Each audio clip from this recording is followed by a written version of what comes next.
I'm here on the Eurosport stand now with Oliver Fish, Global Commercial Director. Oliver, I'd like to start by congratulating you on being the first to sponsor a sports pavilion at World Travel Market. I think it's well timed that that happened, and I'm pleased to see it was you that did it. Perhaps you could tell our viewers what you think it is that sort of brings sport and tourism so closely together. Well, you know, tourism is a major concern worldwide. It represents probably more than 10% of the worldwide GDP. And today, countries, tourism boards are very active on this competitive market to attract travelers. Sports and culture are probably the two legs to appeal travelers to a country. I believe that sports has got lots of assets. You know, sports has got universal values, and you have a huge community of fans across the world. True. And sports is also part of our everyday life for our health. So it can be attending a major event or walking or having a track somewhere in the mountains. It's always a matter of sports. I think that sports has got all the assets to bring people to a country. That's why they are so much interested. Thank you. Specifically, can you explain how sport and tourism can use sport as a promotional tool? Yeah, they can organize major events in the country.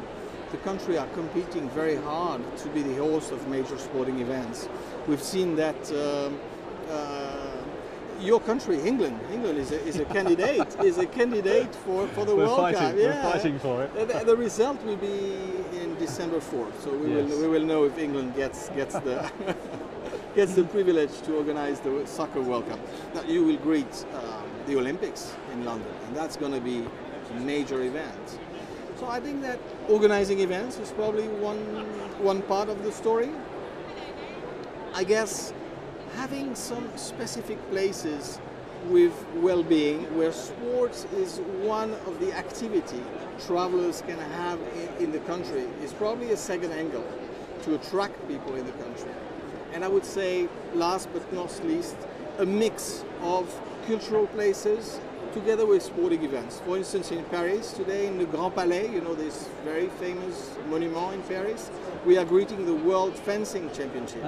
So it mixes culture and sporting events. Very clever. Thank you. And finally, could you give our viewers some examples of travel clients who have successfully used sport promotion to enhance their marketing campaigns? Well, I would take two examples. One would be Greece with marathon. Marathon is a fantastic event when you want to show the country, because people are just running across the cities, so you can see all the city with beautiful landscapes. Cycling is also another story. Turkey, Tour de France. Tour de France for France, but Tour de Turkey for Turkey, or you have many cycling events all across the world. And tourism boards organize cycling events in order to showcase their country to the European viewers with Eurosport, but to the worldwide viewers with the networks covering such events. You know, it's a competitive market, and you can have golf as an asset if you're Morocco. You can have Tour de France if you're France to showcase the country. You can have World Cup when you are South Africa. And in the conference yesterday, the managing director for the South African Tourism Board, she was very much impressed about the way it has increased, despite the violence and danger of the country.